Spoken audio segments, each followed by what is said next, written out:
যখন নালিশ জানাইছি তখন স্যারা বলতেছে যে 10 আমাদের এমসিকিউ এর প্রশ্নটা দেওয়া হয়েছে, কিন্তু দেওয়ার কথা 10 দেওয়া হয়েছে, কিন্তু আমি না, আমার বান্ধবীরা সবাই জানে 17 এমসিকিউ এর প্রশ্ন, তাহলে আমরা এখানে 7 মিনিট লস খাইছি। তারপরে আমাদের 30 মিনিট সময় দেওয়া হয়।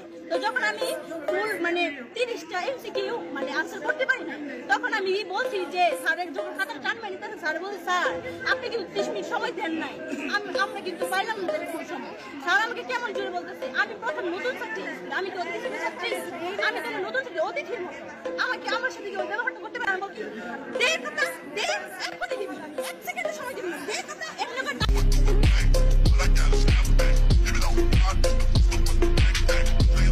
বাংলাদেশ বিদ্যাপীঠের ছাত্রী হয়, এসএসসি পরীক্ষার্থী।